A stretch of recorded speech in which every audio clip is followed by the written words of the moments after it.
adrenaline, and comment sections. Why you're fighting strangers at 3 a.m. Here's the scene. You're lying in the dark, phone glowing in your face like a tiny judgmental sun.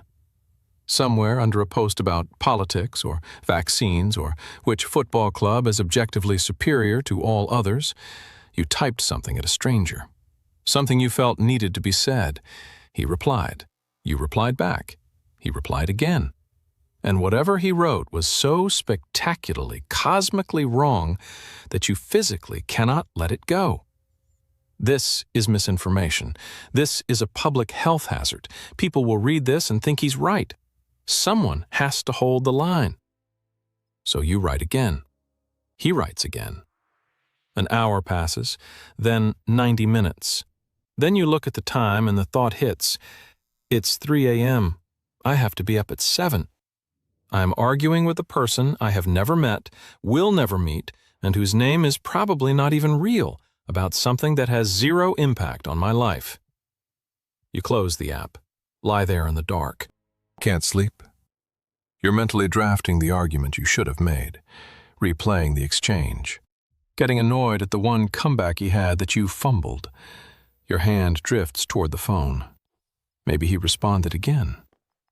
I've been there. More times than I'd like to admit, and not always about anything important.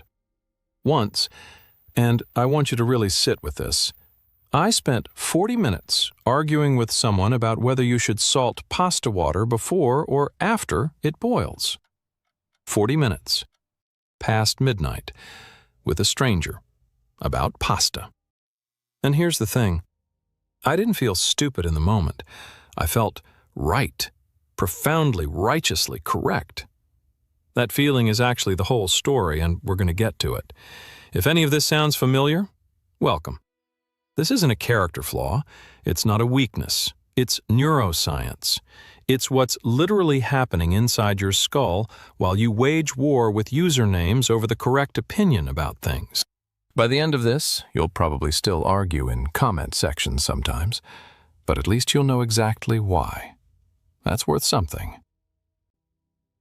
The big twist. You think you're arguing to win. Let's start with the most important lie you're telling yourself. You believe you're arguing to be right, to spread truth, to convince this particular person, or at least to show the silent audience that he's wrong and you're not.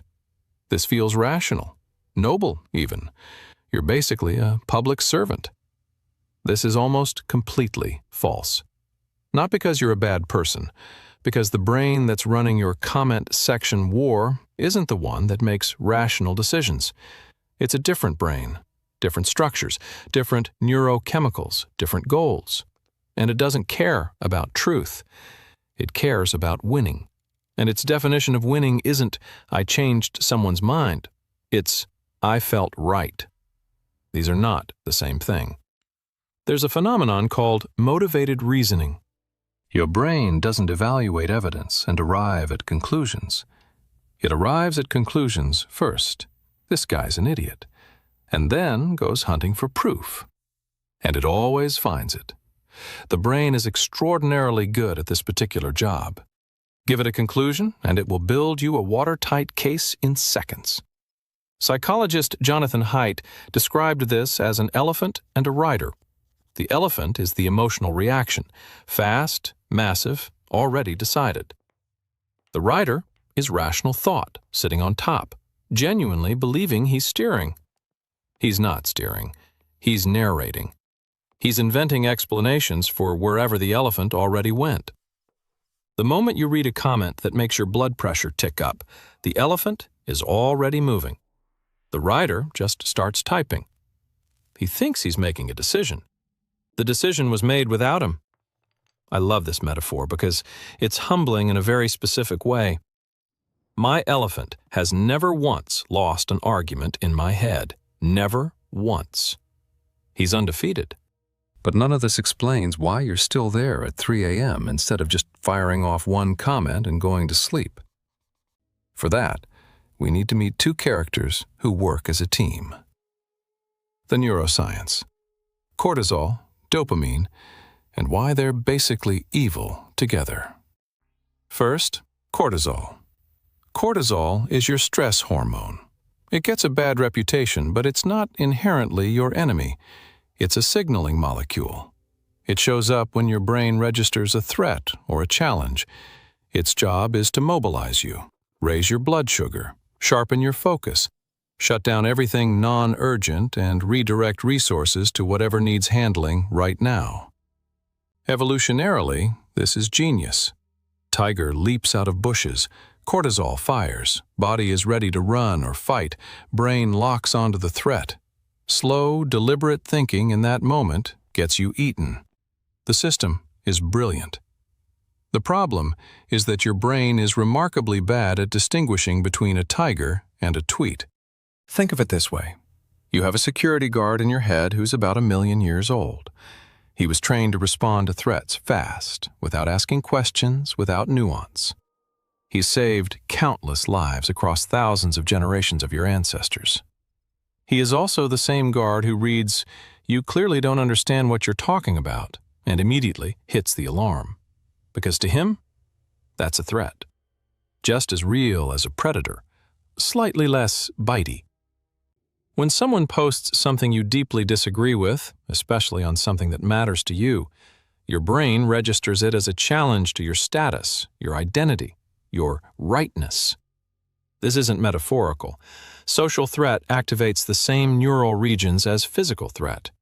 Your cortisol rises, your attention narrows. You stop thinking about anything else. Arguments queue up automatically. You feel a kind of charged readiness, not quite pleasant, but intensely alive. That intensity is doing something. Remember it. Now, dopamine. Here's the thing most people get wrong. Dopamine isn't the pleasure molecule. It's the anticipation molecule. It's the neurochemical of what if, almost there, just one more. It fires on the possibility of reward, not the reward itself. You write a comment, send it, and now you wait. Will he respond? What will he say? Will he crumble? Will he write something so weak you'll have the perfect comeback ready?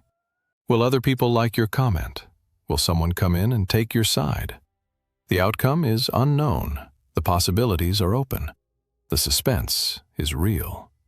Dopamine starts working, and here's where it gets genuinely sinister. Cortisol and dopamine amplify each other. Cortisol keeps you activated, threat unresolved, can't relax yet. Dopamine adds anticipation. The next response could be the one where you finally say something so precise it ends everything. Together, they create a loop with no natural exit. This is one of the most effective neurochemical traps in existence, and you fell into it because someone was wrong on the internet. Cortisol alone would just be unpleasant. Dopamine alone you could walk away from. Together, they are an Ouroboros of misery that will keep you scrolling until you hate yourself and the sun comes up. Available reinforcement. The same trick as a slot machine. Psychologist B.F. Skinner figured this out in the 1950s, and it explains why you can't just fire off one comment and close the app. The principle? When rewards arrive randomly and unpredictably, the behavior they reinforce becomes compulsive, more so than consistent rewards, more so than no rewards at all. The randomness is what makes something genuinely addictive. In a comment section argument, variable reinforcement runs on multiple tracks simultaneously. Sometimes the other person writes something so weak you have the perfect response ready. Small victory, satisfied. Sometimes they write something unexpectedly sharp and you're momentarily thrown. Challenge, adrenaline. Sometimes a third person swoops in and takes your side. Unexpected social reward, feels great. Sometimes your comment gets liked. Sometimes it doesn't. None of these outcomes is predictable in advance. That's the mechanism. That's why there's no such thing as a final comment. Because the next response might be the one. What if? Skinner studied this with pigeons. Pigeons that received food randomly pressed a button with manic intensity.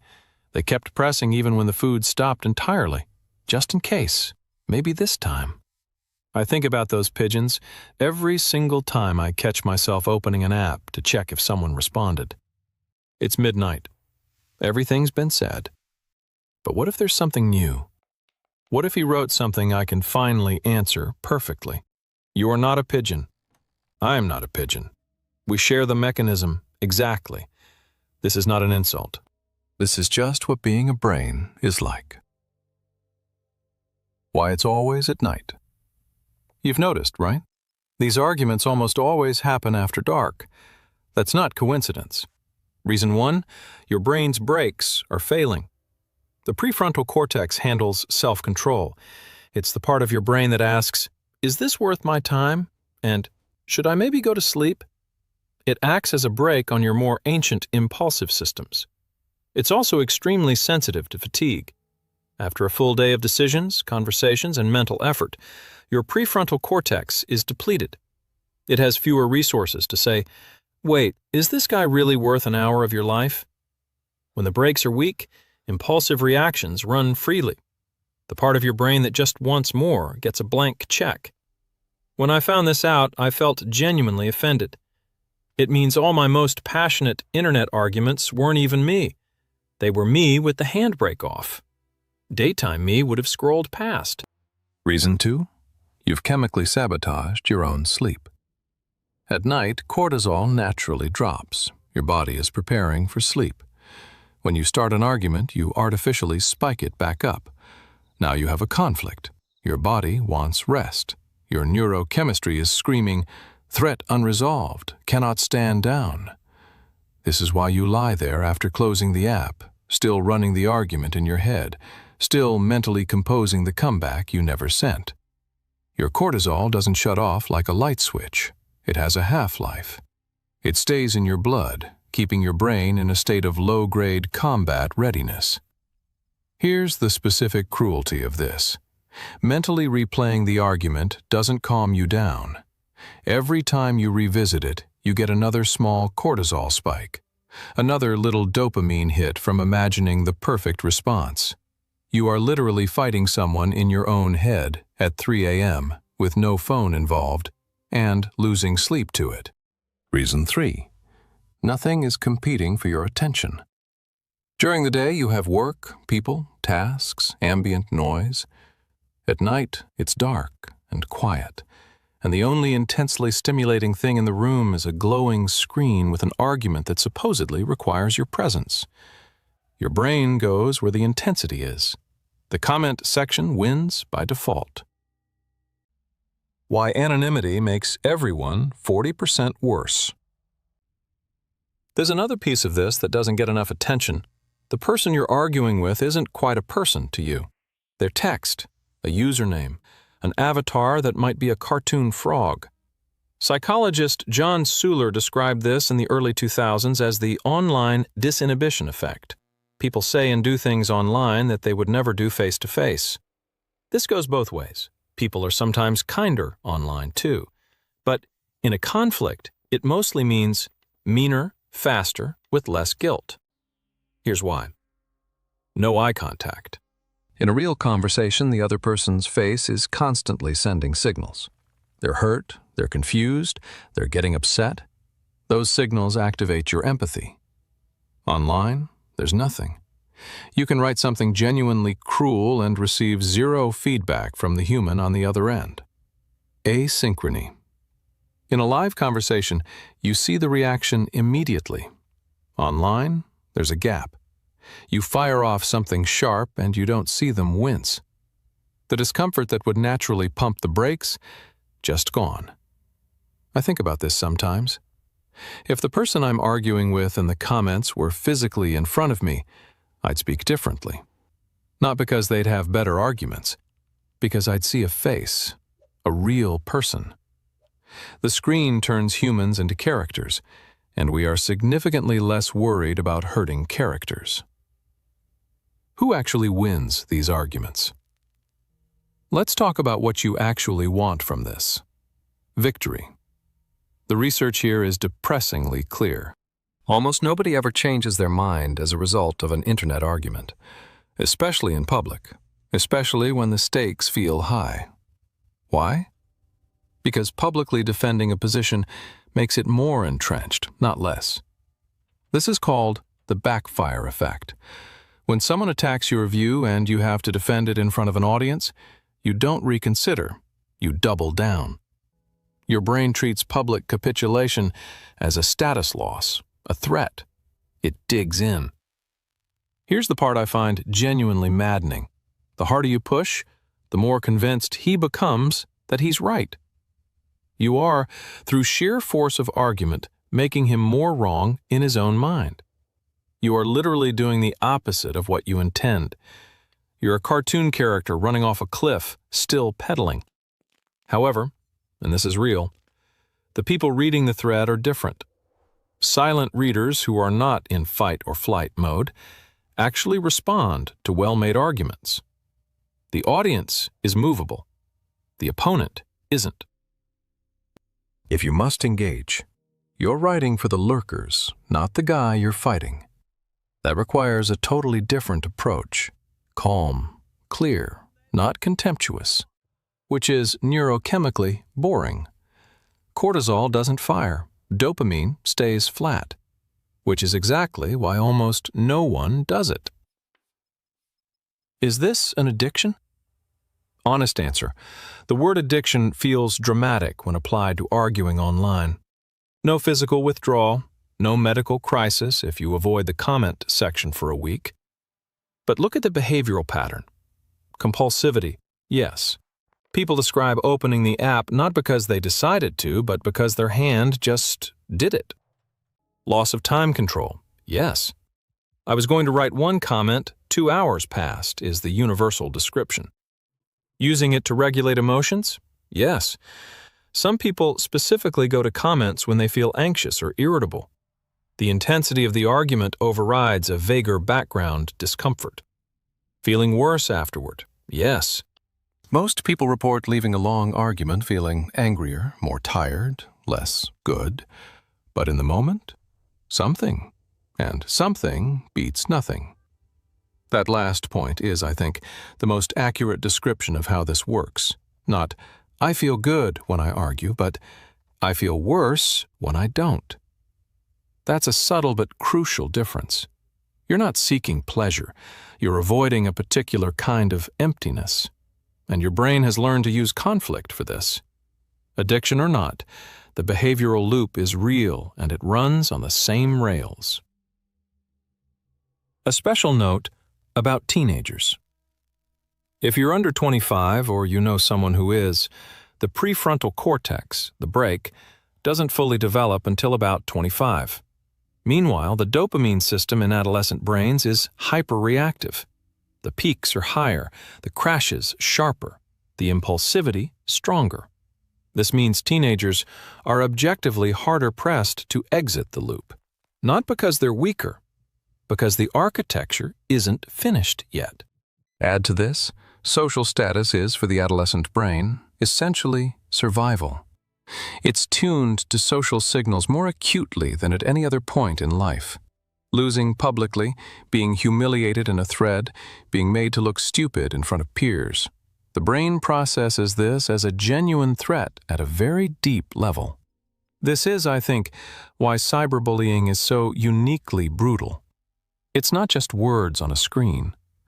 For a brain that doesn't yet have full self-control and for which social standing feels like actual survival, it's a real attack with real consequences. The impulse to fight back, to not back down, to counterattack, that's not defiance. That's a normal neurobiological response to perceived danger. What chronic online arguing does to your brain.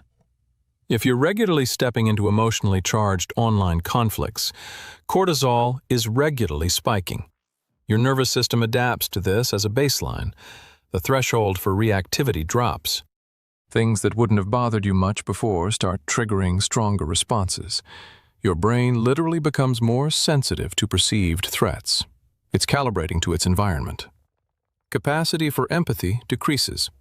Chronic stress impairs the neural regions associated with empathic response. This doesn't mean you become a bad person. It means you have fewer resources for understanding other people's perspectives. background anxiety increases. Cortisol and anxiety are directly linked. Neuroscientist Robert Sapolsky has written extensively on why chronic stress is particularly damaging in humans. Animals have stress responses that end. The zebra outrunning the lion has cortisol spike and then resolve. Humans can sustain a stress response for hours, days, weeks, because our threat is abstract and doesn't go away when we close the app. I think this explains something about the general atmosphere online. People who spend significant time in combative comment sections aren't meaner by nature. Their nervous systems have been recalibrated.